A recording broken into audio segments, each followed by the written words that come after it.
Hello, welcome to HRS 2012. I'm Dr. Gregory Michaud from Brigham and Women's Hospital in Boston, Massachusetts, and an editor at afibprofessional.org clinical community.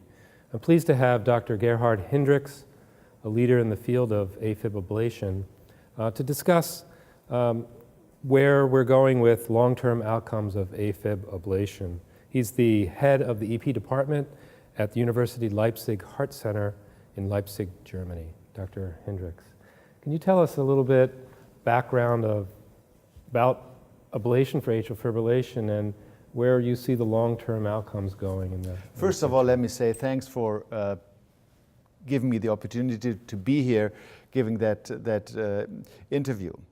Catheter ablation of atrial fibrillation over the last two decades really has revolutionized the therapies of atrial fibrillation. And according to current consensus statements and current guidelines, it has moved up to a class 1 indication for patients with paroxysmal atrial fibrillation refractory to antiarrhythmic drug treatment. So we have achieved quite significant progress in the field over the last 2 decades.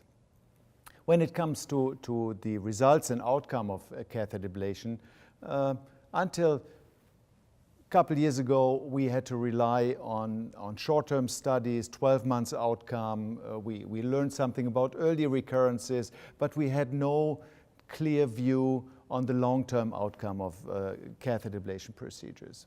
This has changed with some significant publications that came up from the key centers in North America and from the key centers in Europe as well.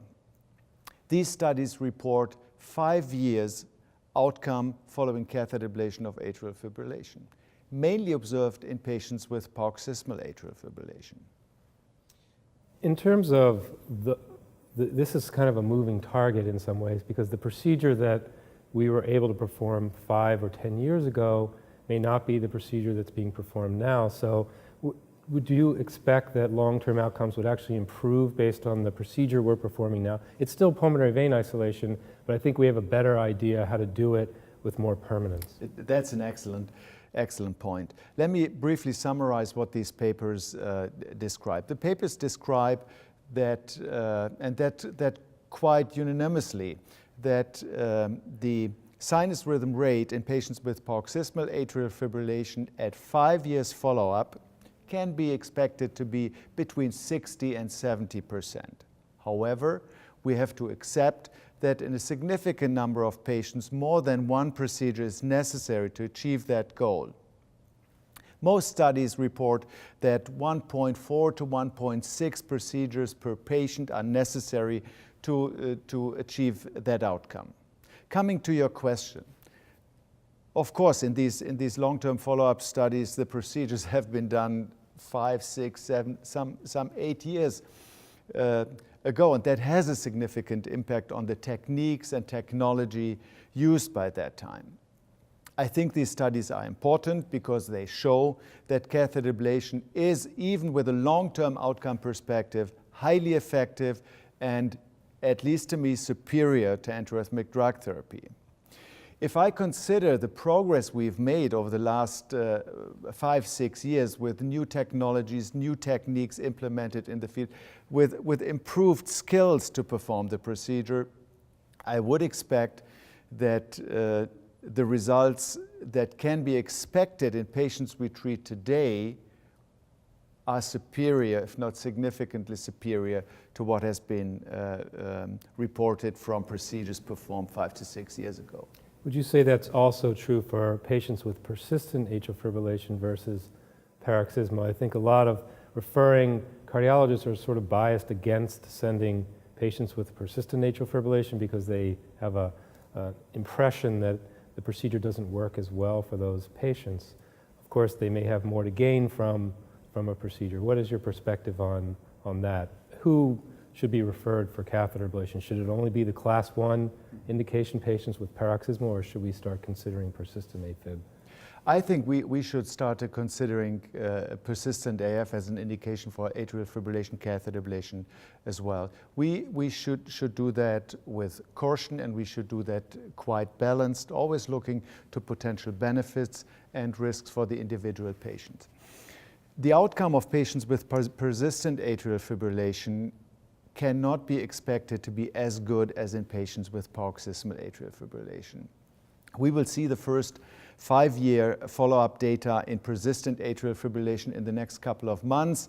They will be published, and as far as I've seen them, I think it's realistic to say that the sinus rhythm rate is between 40 and 50% and not between 60 and 75% as with patients with paroxysmal atrial fibrillation. However, I think we still can do a lot for these patients if we put them back to sinus rhythm. And let's consider the treatment alternatives in patients with persistent atrial fibrillation, maybe a little bit of heart failure, reduced ejection fraction. There are not that many alternatives. You either have to go with catheter ablation or you go with rate control. The alternatives on the antiarrhythmic drug sides beyond amiodarone are not that good. Yes. I think it may also be important to consider that catheter ablation could also be part of a hybrid approach. So what are your feelings, particularly with persistent patients? Do you often keep some of those patients on antiarrhythmic drugs? And certainly not a failure to talk to a doctor and say, we're going to do a combined ablation and then the patient will also continue an antiarrhythmic drug. Do you do that frequently?